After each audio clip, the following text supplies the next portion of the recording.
Terima kasih udah datang. Assalamualaikum warahmatullahi wabarakatuh. Bismillahirrahmanirrahim. Izinkan saya menyampaikan dengan membaca ya supaya tidak terjadi kesalahpahaman. Baik, terima kasih udah datang teman-teman. Di sini saya hadir dan mendatangi Komisi Yudisial untuk melaporkan dugaan terjadinya pelanggaran kode etik dan pedoman perilaku hakim yang dilakukan Majelis Hakim pada Pengadilan Agama Jakarta Selatan yang memeriksa dan mengadili perkara perceraian saya. Dan di sini saya akan menyampaikan beberapa poin. Di antaranya adalah pelaporan ini, dalam hal ini adalah Majelis Hakim keliru dalam memberikan pertimbangan putusan. Dan juga terlapor dalam memutuskan tidak mempedomani bukti-bukti yang disampaikan dan fakta persidangan.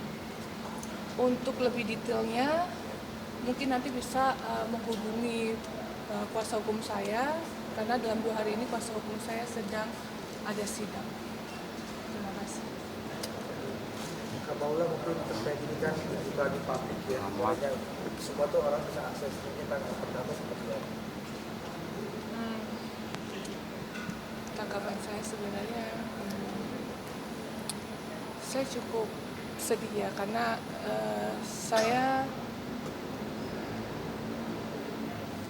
menurut saya ini fitnah ini sudah terlalu jauh ya, sudah terlalu jauh. Dan di sini saya punya 2 anak laki-laki.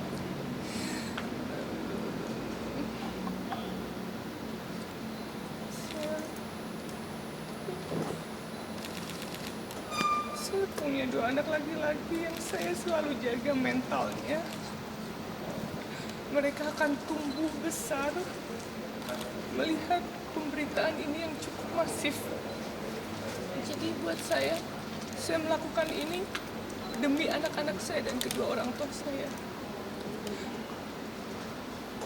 Dan saya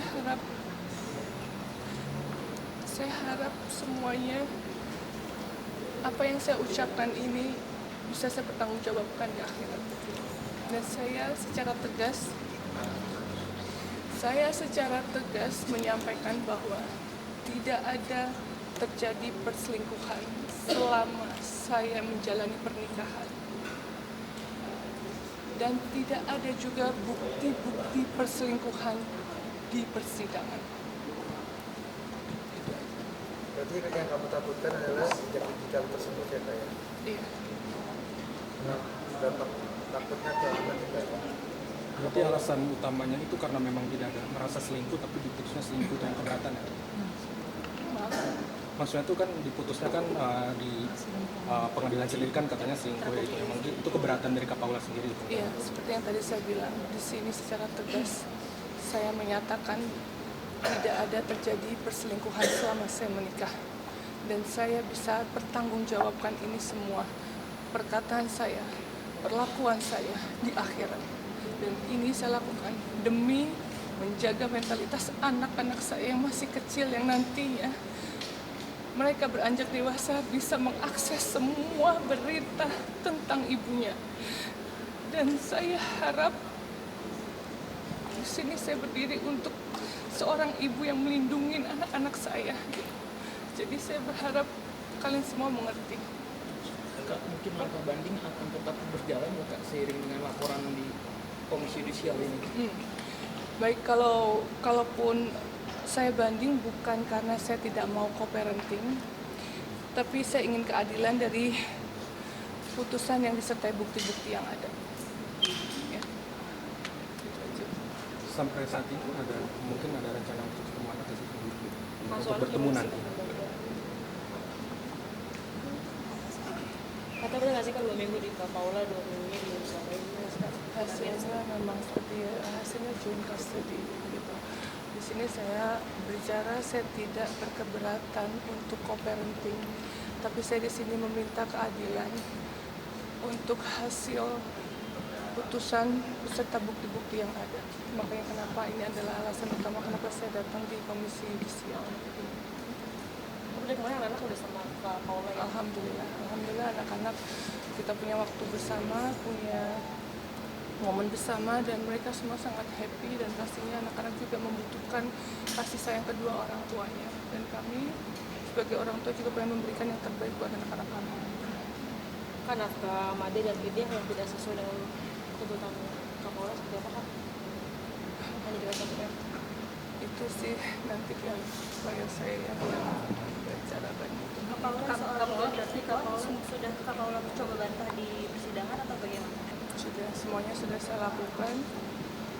saya lakukan dan tidak ada bukti perselingkuhan itu gitu. Kan seperti kalian tahu juga secara undang-undang bukti perselingkuhan itu kan berat ya dibuktikan, dan saya bisa bicara di situ tidak ada bukti perselingkuhan, tidak ada rekaman, dan juga 4 saksi yang melihat kalau saya berselingkuh gitu. Jadi saya cuma di sini meminta keadilan untuk kedua anak-anak saya dan juga kedua orang tua saya. Itu aja sih. Terima kasih. Kak Paula mungkin juga Kak Paula mungkin merasa ada ingin kejanggalan di putusan yang kemarin nggak sih Kak Paula? Ada kejanggalan di putusan tersebut.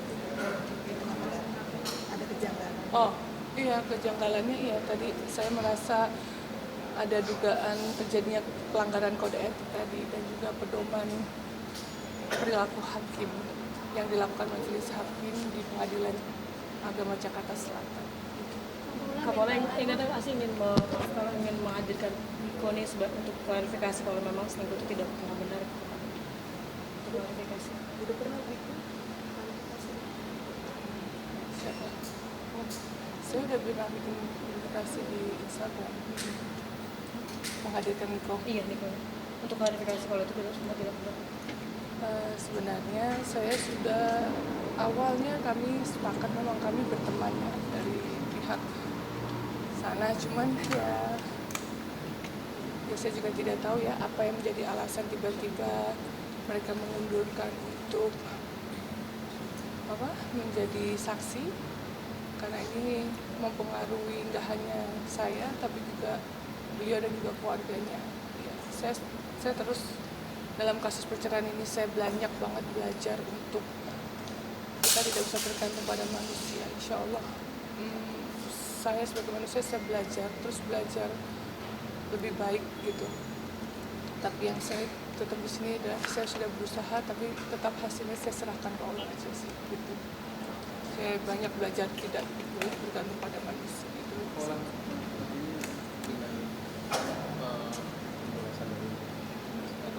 Pengadilan agama yang menilai atau hasilnya sebagai Kak Paula itu menjadi pencemaran nama baik juga masih dari Kak Paula sendiri. Sebenarnya saya manusia biasa ya.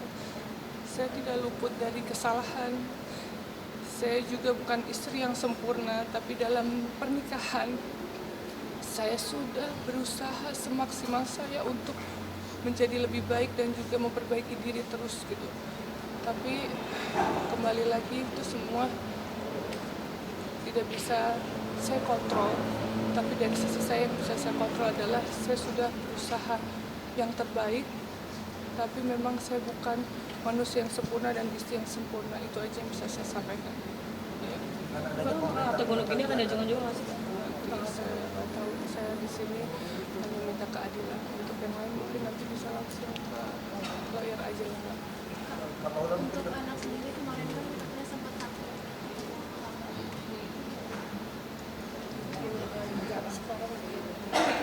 Mereka baik-baik aja. Paula Terima kasih ya. ini kan komentar netizen kan banyak banget yang bilang gampang banget lah, atau apa mungkin hujatan-hujatan yang ke kamu dan Mas Baik juga kan ini banyak ya. Kamu gimana? Apa Allah Maha tahu di sini, Allah Maha tahu dan Allah Maha tidur. Saya yakin Allah Maha baik dan kita nggak bisa kontrol apa yang terjadi di luar. Yang bisa saya kontrol hanya apa yang menjadi respon saya dan menyikapi ini semuanya. Dan buat saya ini sebuah ujian naik kelas yang memang harus saya jalanin aja. Yang penting saya menjalaninya dengan lapang dada dan ikhlas insya Allah gitu aja sih.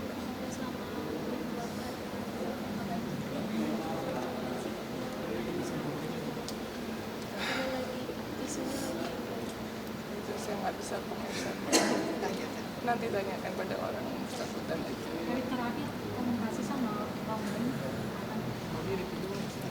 Tadi malam ya. Jadi sekarang akses kemana-mana udah mudah ya kayak.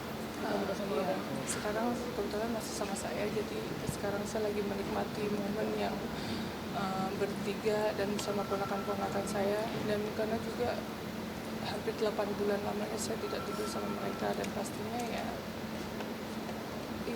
mereka sangat kangen ya gitu aja sih. Makanya kenapa saya juga nggak banyak posting karena memang saya benar-benar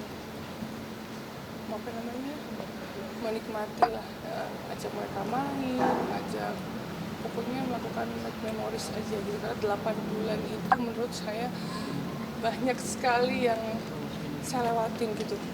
Ternyata sukanya ini ya, ternyata bisa ini ya, juga yang saya beliin semua dari itu semuanya kependekan. Jadi itu benar-benar ya, momen 8 bulan itu sesuatu yang banyak banget yang saya lewatin, tapi tetap kita selalu berdoa yang terbaik buat mereka. Itu aja sih. Cukup ya Mbak, Mas. Saya